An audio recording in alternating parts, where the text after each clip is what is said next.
What's good, ladies and gentlemen? Welcome to another SK Wealth Academy podcast. In this podcast, I'm going to discuss the brilliant social commentary of Mr. Robot's final season, missed by most. So this is for all you Mr. Robot fans out there. So I'm going to play first a brief montage of Mr. Robot.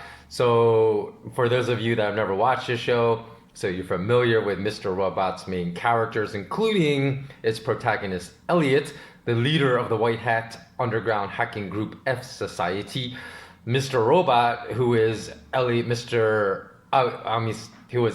alter ego, who serves as his protector as well, Darlene, who is Elliot's younger sister, also a member of F Society, E Corp, or sometimes called Evil Corp in the show, which is an evil global corporate conglomerate, and White Rose, the leader of an underground society, and the presider over a murderous group of assassins called the Dark Army, that is Mr. Robot's major nemesis. So, of course, this is going to contain spoilers, so if you haven't watched the show and you're going to watch it, then I recommend you finish watching season 4 first and then come back and watch this commentary. So here is that brief montage first.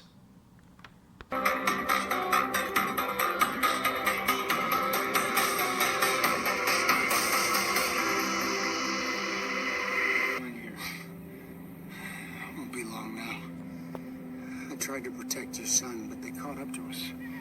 What are you talking about? That's Darlene and Angela. Trust me, son. You don't get to disappear from this. We can do it with or without you, but you're a part of it either way. Yeah, even your stupid hoodie can't protect you. Greetings, brothers and sisters. We are F Society. By now, you know us. You've seen what we are capable of. Evil Corp is still reeling from our attack on 5-9. E Corp, the largest conglomerate in the world. They're so big, they're literally everywhere. A perfect monster of modern society. The E might as well stand for evil. Electronics, and all of life's necessities. In fact, after a thorough intensive self-reprogramming, that's all my mind hears sees or reads when they pop up in my world. We have to offer. Together, we can change the world with Evil Corp.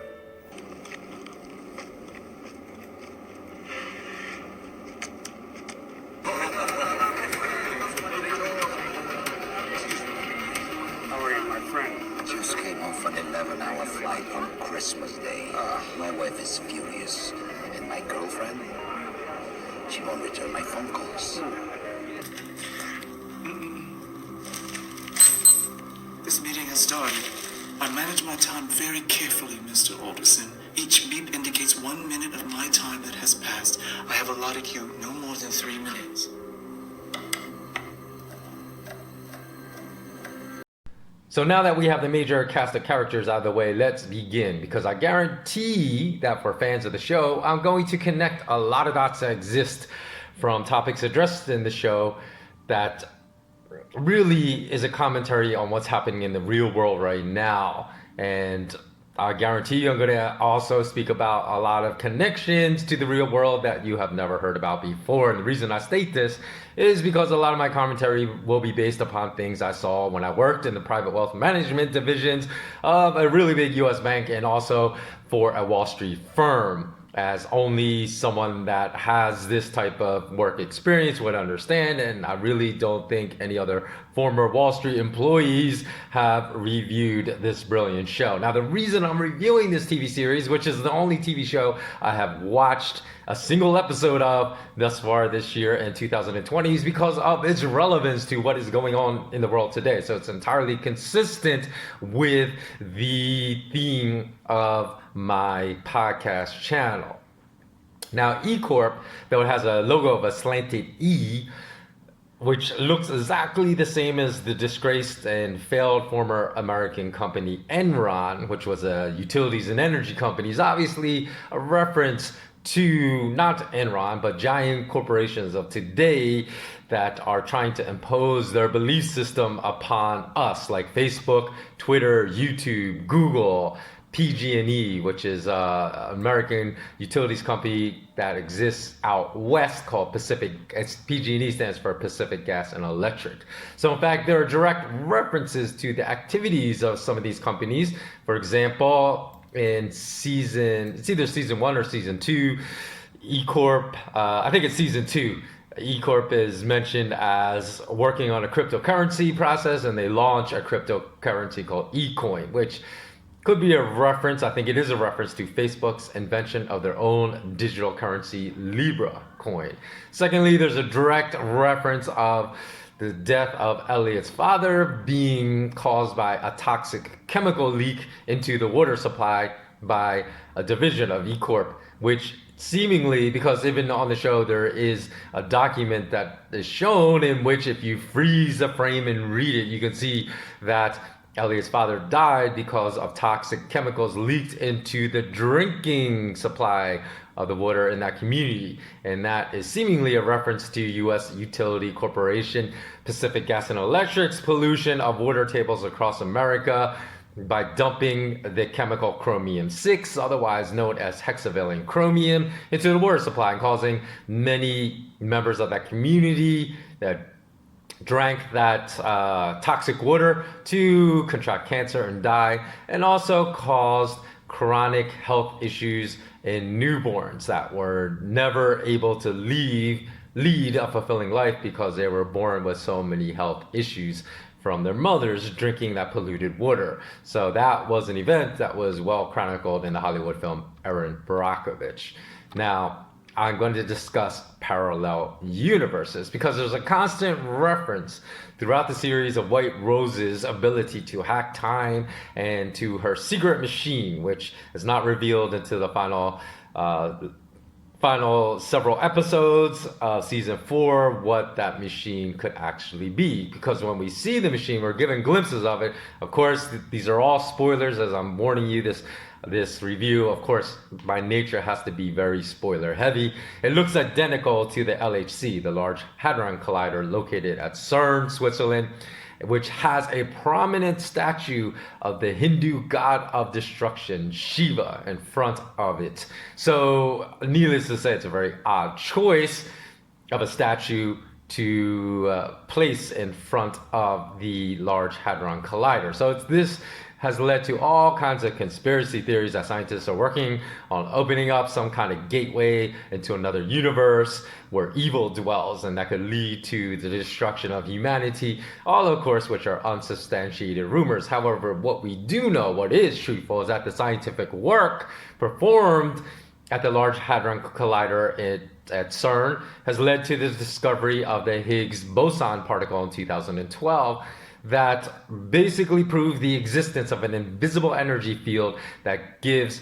particles mass. Why is that important? Because the Higgs boson particle is also of the precise mass that keeps the entire universe at the edge of instability. And some scientists, even including the late Stephen Hawking, has speculated that any change in its energy could trigger a process called quantum tunneling that would basically cause the implosion of our universe at the speed of light. So if that has already been triggered, we will never see it coming, because obviously speed of light is going to hit us, then just the earth implodes. So this is the reason you may have heard of multiple warnings that experiments at CERN, that scientists are messing with a lot of danger. It could result in the destruction of our universe.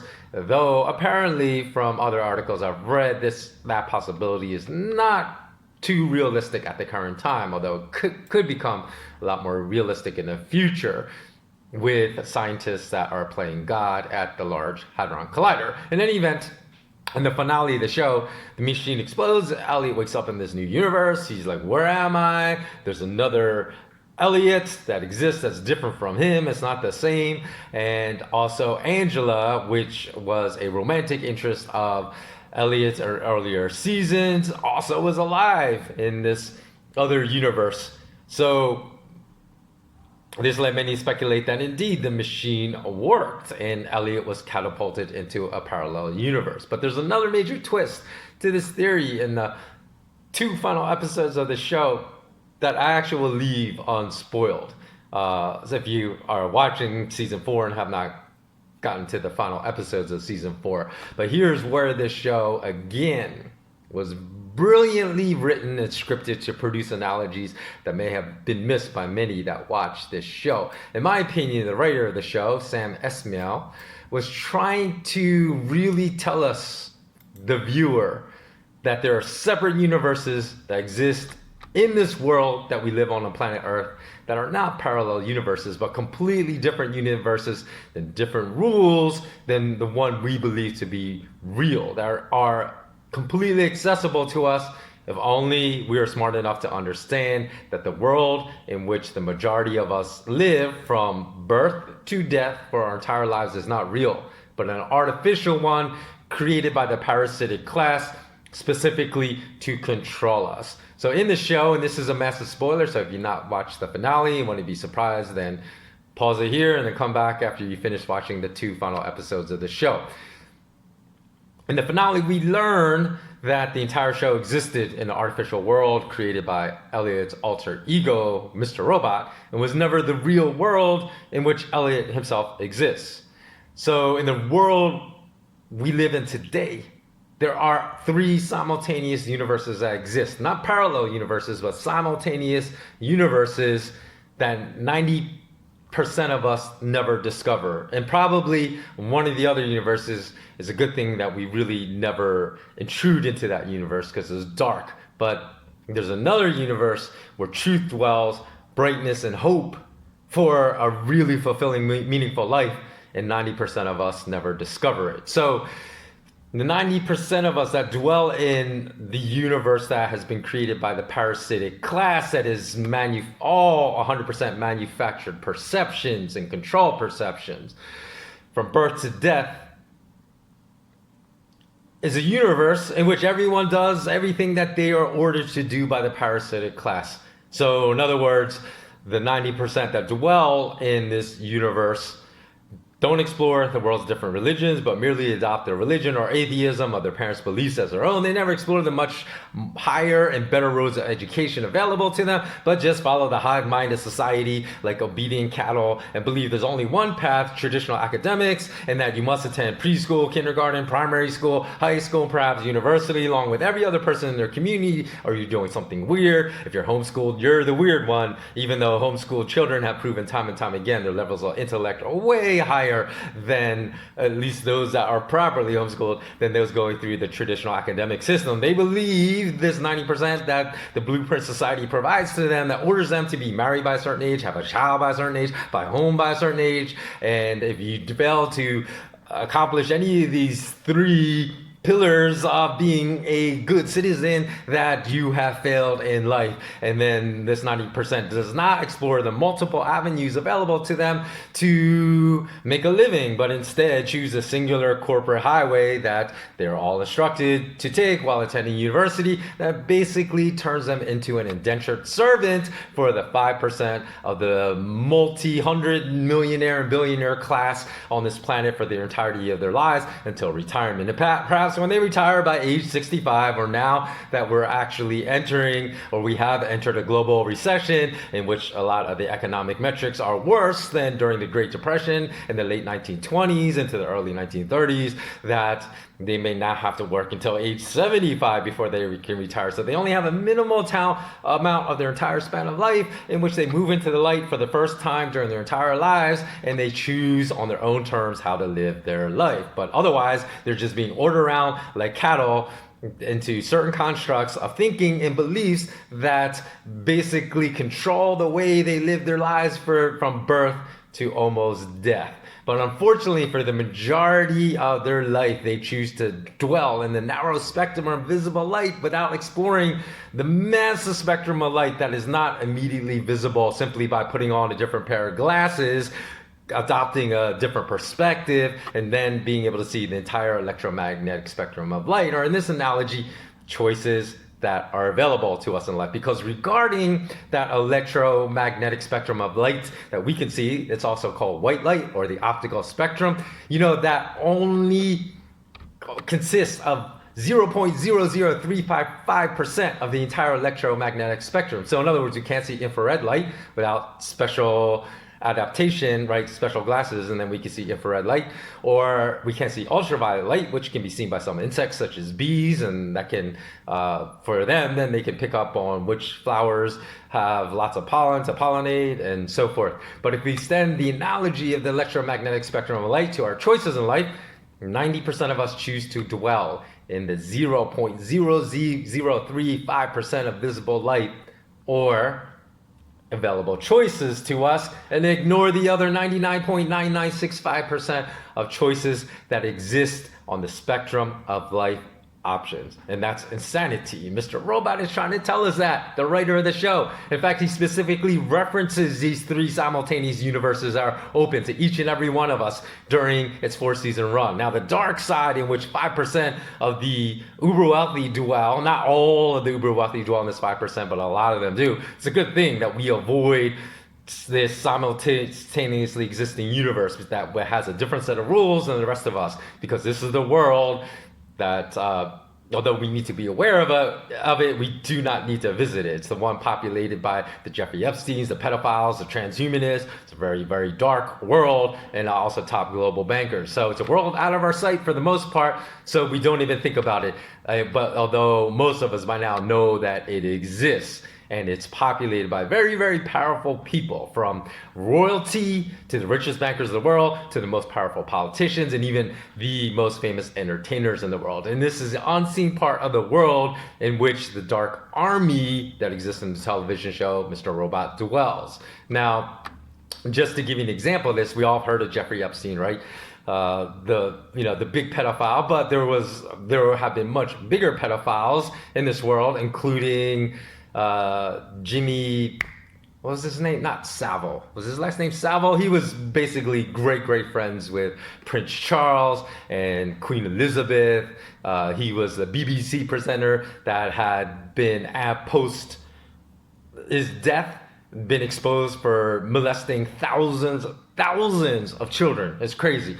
And then there was also Harvey Weinstein. He was not a pedophile, but he basically sexually harassed like dozens and dozens and dozens of women, but was allowed to be one of the most powerful producers in Hollywood, even though, because when I lived in LA, I'd heard all these rumors, and I'm not even in the industry, so if I know, then for sure, like 90% of the Hollywood actors that came out afterwards and said, and maybe even closer to 100%, knew about Harvey Weinstein and what he did. And they claim, oh, I never knew about this. They knew about it. It's the same thing that's going on like with police brutality, with cops that see such injustices and remain silent. It's the same thing. Without the actor's silence, all these women would not have been raped by Harvey Weinstein. So you can blame some of the most well-known, famous actors in Hollywood for a lot of the rapes of these women because they remain silent. Now, there's also the Westminster Dossier, which probably a lot of you have never heard of.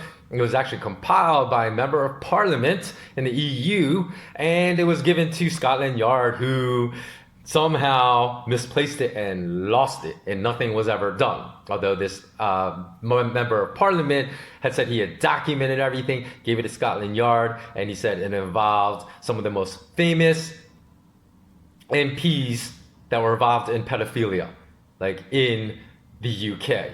And in addition, of course, there's a former prime minister now dead. These things always come out after they die, not when they're alive, even though dozens of people know about their indiscretions. Edward Heath, he was a prime minister of the UK that was a known pedophile as well. So it's very interesting because you still see the links of current people to these pedophiles, these evil people. Because Jess Staley, who's the current CEO of Barclays Bank, former head of the private wealth management group of JP Morgan, when he was working for JP Morgan, he went and visited Jeffrey Epstein to conduct business with him after Jeffrey Epstein had been convicted of pedophilia. So it was well known.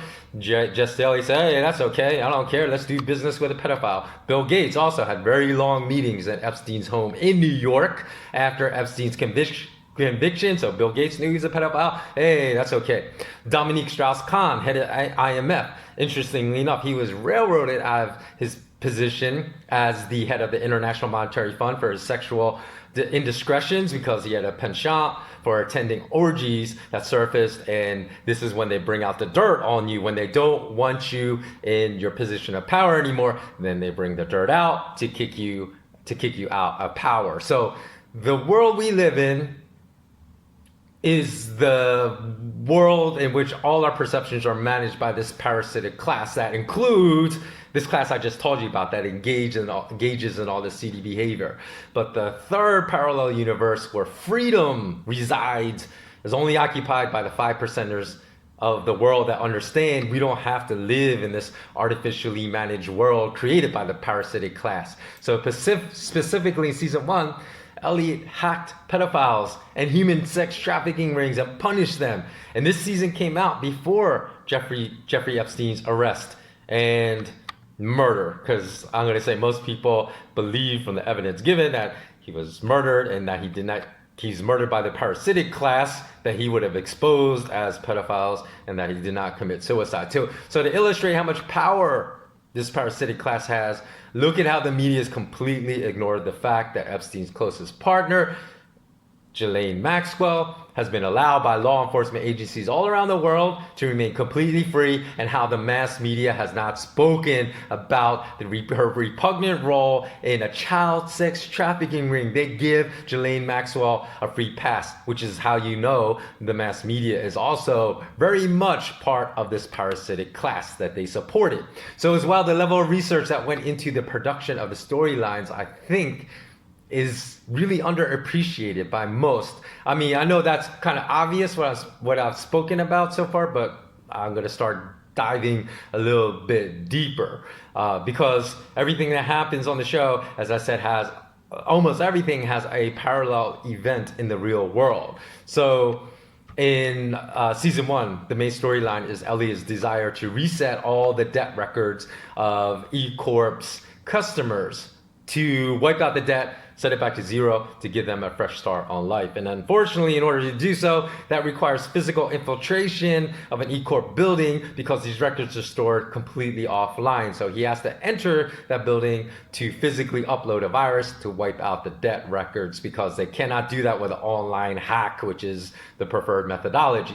So this situation basically paralleled the hack on Iran's nuclear enrichment program accomplished through the Stuxnet virus, which later came out, was probably developed jointly by the NSA and also the Israeli intelligence agency known as Mossad. And that had to be physically carried in on a thumb drive, uploaded onto the computers that controlled the centrifuges in the building in which enriched uranium was produced in Iran, as again, this program existed entirely offline. So I thought that could be a reference to various viral hacks that have occurred in this world, like the Stuxnet virus, which originally the mass media, was very interesting, had blamed on Iran. And only when they found that it was designed to attack the centrifuges of Iran's nuclear enrichment program did the mass media take that back, because obviously their fake story was no longer believable, because why would Iran develop a virus to attack their own nuclear enrichment uranium program? So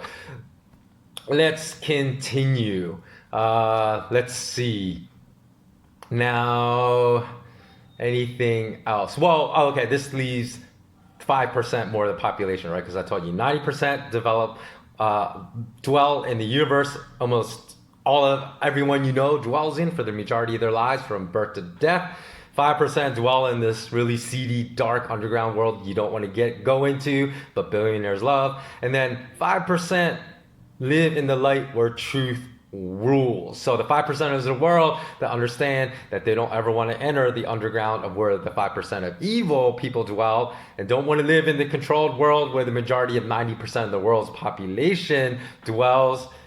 These people are leaders by nature, not followers. But many among these 5%ers are fiercely independent and don't want to be bothered at all by the 5% of the most powerful people in the world, of the political class, the financial class, and the entertainment world that dwell and rule from the underbelly of this world. So they're very happy to have this knowledge, but don't really share it with us, because they escaped the prison where 90% of us dwell, but they will never tell you about the third parallel universe that exists in our world that allows escape from this prison that encloses and limits 90% of people in this world.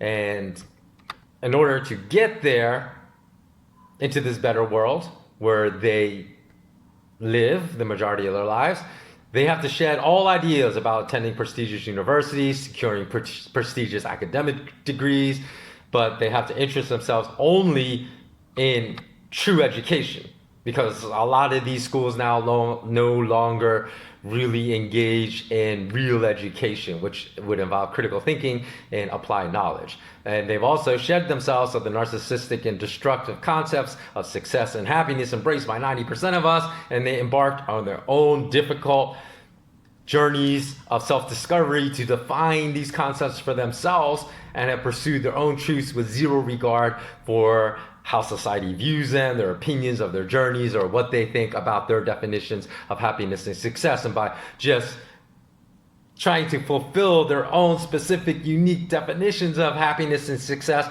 they've become amongst the happiest and most successful of any of us, regardless of what society raises up, on this pedestal as successful and happy people. And through this journey, they've made it into the highest tier of our current world. 90% of us live here. There's the 5%ers that live above us, and then the 5% of the uber wealthy that really live in the subterranean, really seedy, dark world.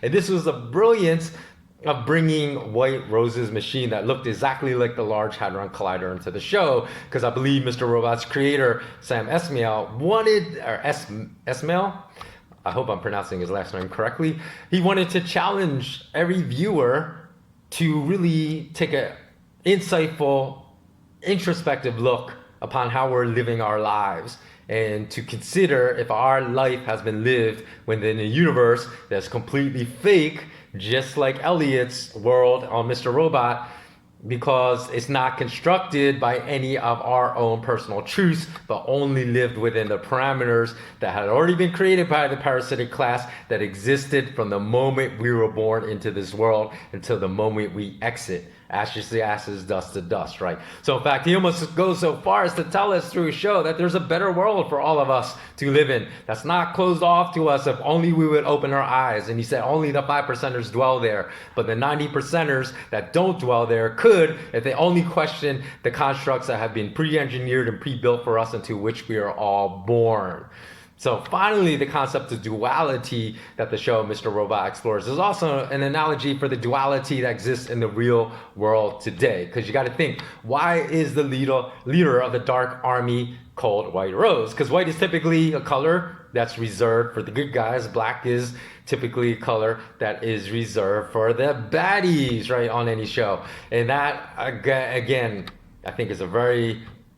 that is a very overt, right? It's not like a subtle reference, very overt reference to the duality of human nature that exists in the real world today. So in the end, White Rose reveals that everything she's done, all the killing and destruction she has left in her wake, was all for a good cause. She reveals this to Elliot and challenges Elliot to consider if in their battle with each other, that perhaps she has been the good one all along, and that Elliot was really the bad one who has not been able to see her reality. So I think this last discussion is a perfect analogy for real life, because this duality is something I observed when I was working as a private banker and wealth manager at the top profit margin divisions of big banks in America, and when I worked for a Wall Street firm in Beverly Hills. As all of you well know by now, my truth always constant by the North Star. It never wavers and never equivocates. It just is always the same. So the principles of honor and integrity by which I try to lead my life outside of work are the same principles I bring into the dojo and training in martial arts, are the same principles I always have lived in my life, in my career, whether I was working corporate as I was many moons ago, or whether I am now not working for myself as an entrepreneur. So because I learned very early on in life, it's impossible to live your life by one set of morals outside of the office that's completely polar opposite from the morals you will bring home, without becoming the very monster you're trying to avoid becoming. So I witnessed this duality all the time in my coworkers in the financial industry. People that if you observe them at the office, you would detest them as repugnant, immoral creatures. But then if you observe them outside of the office, you wouldn't even recognize them as the same person. You would think, oh, these are great people. And that duality of how people behave, thinking it's okay to be a monster at work and to exploit other people, to lie and cheat other people just for the sake of personal financial gain, while saying, oh, those concepts are not okay at home. It's not okay to teach my child. And they think that they can keep that separate without those two dualities eventually merging and causing that person's character to implode is impossible. Because you see this duality even accepted all the time. And this is the duality, this Dr. Jekyll, Mr. Hyde duality we have to reject. You see this in life partners, right? If there doesn't matter if that life partner is a woman or a man, in most cases, right, the man is a breadwinner, but in some relationships, the woman is a breadwinner, right?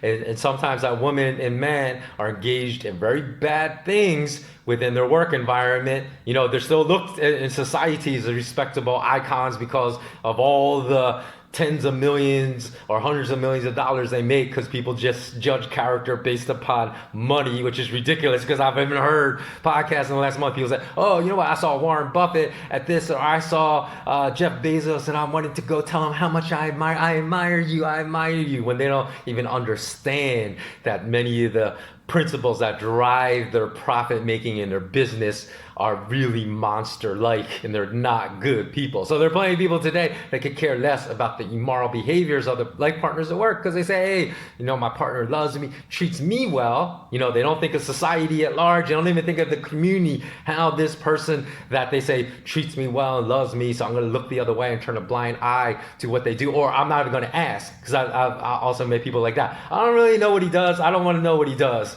because if I know, maybe that will make me think less of him. So I'm just not going to ask. So again, you know, don't tell, don't ask is the way they live. And this is acceptance of the duality of human nature that is responsible for all the riots we've seen in the world in 2020, whether that was sparked by disgust over totalitarian regimes like we see in Algeria, or whether it's sparked by disgust over the immoral actions of central bankers like we've seen in Beirut and Lebanon, or whether it's over disgust just over sparked by police brutality like in the US. So while it's revealed that the Dark Army is just the Murder Inc. division of a larger syndicate that White Rose presides over called the Deus Group, which is likely a fictional stand-in for the real-world organizations, the Bilderberg Group, the CFR, Council on Foreign Relations, the Bank for International Settlements, the Club of Rome, and you know all these other international organizations that meet and make public policy that drives the agenda of the world for that year. It's really interesting because the season 4 character is introduced that's even worse than anyone in the Deus Group, because this person, she's a handler for an FBI agent on the show. There's also a mole of the Dark Army that is completely immoral. So, in other words, anything that accomplishes her mission is okay, no matter how evil. And that touches, I believe, on some of the objectives of the transhumanist movement. And because some transhumanists have stated, you know, their whole thing is to rid the world of morality, for a better or worse system. There's no such thing as right or wrong. And some transhumanists have even stated that murder isn't wrong as long as you learn something from it. So it's okay to murder people as long as it's progressing your experience as a human being, you learn something from it. So on the show, there's no evil that this handler will not execute if it accomplishes her goal, which is a reflection, I think, of, you know, I think it's a commentary on transhumanists in this world. And then finally, Mr. Robot even explores the world of fake suicides. In other words, people that knew too much and then are killed by hits ordered by the parasitic world of billionaires. And because in the real world, there are suicides that are clearly not suicides. Nobody believes they're suicides, but yet they're reported in the parasitic media by the parasitic journalists as suicides. So in season 3, 2 members of the F Society, remember that's the white hat hacking group, are murdered by the Dark Army, and their murders are staged to look like suicides. Now, Jeffrey Epstein is the most prominent recent example that we all know of, because nobody believes that he killed himself, because they believe that the parasitic class killed him because he was going to reveal too many of them were engaging in pedophilia. Now, Gabriel McGee, who was an IT guy at JP Morgan, who was making really good money, apparently jumped from the rooftop of the JP Morgan headquarters in London, and nobody believes that story, including his parents and his girlfriend, because his girlfriend said he called me earlier that day to make plans for dinner. So who that is so depressed that commits suicide is going to make plans for dinner later that evening? So a lot of people believe, including myself, that that higher ups at JP Morgan had him taken to the top of the roof, shoved off the building because he knew too much about a lot of the criminality as the IT guy building all the computer programs that run all their trading, right? He knew too much, so they had to kill him.